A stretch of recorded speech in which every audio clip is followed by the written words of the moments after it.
வணக்கம். பாண்டியன் ஸ்டோர் சீரியலில் சரவணன் தயங்குறாரு. உங்களெல்லாம் அனுப்பாமல் நான் மட்டும் எப்படிடா போக முடியும்னுட்டு, எங்களுக்கெல்லாம் பரவாயில்லன்னு நீங்கள் போயிட்டு வாங்க, அண்ணி ஆசைப்பட்றாங்கனால போயிட்டு வாங்கணுன்ட்டு இவங்க சொல்கிறாங்க. அவர் உள்ளே போய்ட்றாரு.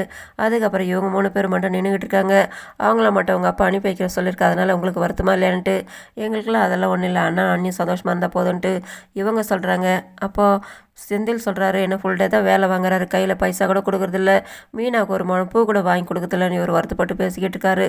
அந்த இடத்துல பாண்டியன் வந்து நிற்கிறாரு. என்னடா இன்னும் கடைக்கு கிளம்பலையா, என்ன பண்ணிக்கிட்டு இருக்கீங்கன்னுட்டு. அப்போது இவர் சொல்கிறாரு பழனி, ஏன் மச்சான் நீங்கள் சரவணனை தங்கமயில மட்டும் அனிமோனுக்கு அனுப்பி வைக்கிறீங்களே, இந்த 2 பசங்க மட்டும் உங்களுக்கு அக்கறையாக தெரியலையா, நீங்கள் இவங்க 2 பேரை மட்டும் அனிமோனுக்கு அனுப்பி வைக்க மாட்டீங்களான்ட்டு கேட்குறாரு. அதை கேட்டு இவர் சொல்கிறாரு, அவனுக்கு நான் பார்த்து கல்யாணம் பண்ணி வச்சேன், கல்யாணம் பண்ணி வைக்கிறவங்களும் அவன் காத்துட்டு இருந்தான். ஆனால் இவங்க 2 பேர் அவசரப்பட்டு இஷ்டம் போல் அவங்களாவே கல்யாணம் பண்ணிக்கிட்டாங்களே, அவங்க இஷ்டம் போல் அவங்க இருந்துட்டு போட்டோம், அவங்கள பற்றி நான் எதுக்காக கவலை பண்ணணுன்ட்டு, அதுக்காக நீங்கள் அப்படியே விட்டுடுவீங்களான்னு வேறு என்ன பண்ணுறது, இவங்கள அவங்க இஷ்டம் போல் தானே சொல்கிற பேச்சு கேட்காம அவங்க பாட்டுக்கு அவங்க பண்ணிக்கிட்டு இருக்காங்க, அவங்கள பற்றியெல்லாம் நான் ஏன்டா கவலை பண்ணணும். சரி சீக்கிரமாக கடைக்கு போங்க, நான் பேங்க் வரேன், போயிட்டு வரேன்ட்டு அவர் கிளம்பிடுறாரு. தங்கமயில் அவங்க அம்மாவுக்கு ஃபோன் பண்ணி பேசிக்கிட்டு இருக்காங்க. அவங்க கேட்குறாங்க, 2 பக்கம் விசாரிச்சுட்டு அங்கே என்ன விஷயம், என்ன நடக்குதுன்ட்டு. இவங்க சொல்கிறாங்க, மாமா எங்களை ஹனிமூன் போகிறதுக்காக அனுப்பி வைக்கிறாரு, எந்த ஊர் போக போகிறீங்கன்றாங்க, எந்த ஊர் தெரிலன்ட்டு. சரி 2 பேர் பேசி முடிவெடுங்கன்னுட்டு. அப்போ இவங்க சொல்கிறாங்க, இவர் அவங்க தம்பியை பற்றி வருத்தப்படுறாருன்ட்டு. அவங்க இஷ்டமாக கல்யாணம் பண்ணிக்கிட்டாங்களா, அதுக்கப்புறமா எதுக்காக இவர் போட்டால் அவங்கள பற்றி வருத்தப்படணும், நீங்கள் 2 பேர் மட்டும் சந்தோஷமாக போயிட்டு வாங்கன்றாங்க.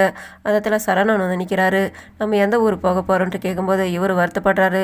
தம்பிங்களை அனுப்பாமல் நம்மளை மட்டும் போக சொல்லியிருக்காரு, என்ன பண்ணுறது போகலனாலும் அப்பா சும்மா இருக்க மாட்டார், அதனால் போகலான்ட்டு அவர் வருத்தத்தோடு சொல்லிட்டு போகிறாரு.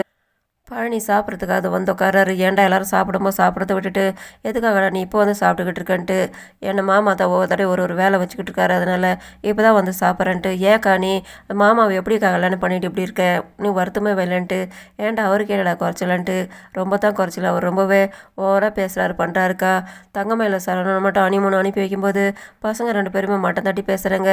ஆனால் எப்பப்பா அதையே குத்தி காட்டிகிட்டு இருந்தாக்கா என்னக்கா பண்ணுவாங்க அவங்க மட்டும், அதுக்காக அப்படியே விட்டுட முடியுமான்ட்டு எனக்கு வருத்தமாக தான் இருக்குதுன்ட்டு. அந்த நேரத்தில் மீனாவும் ராஜியும் வெளியில் கிளம்புறதுக்காக பாக்ஸ் எடுத்துகிட்டு போகிறதுக்கு வராங்க. அவங்க கிளம்பிடுறாங்க. இவங்க 2 பேர் மட்டும் ஒத்துமையாக தான் இருக்காங்க. ஆனால் தங்கமயிலங்க வந்துட்டு இவங்க கூட சேர மாட்டாளன்ட்டு அதுதான் தெரிலடான்னுட்டு.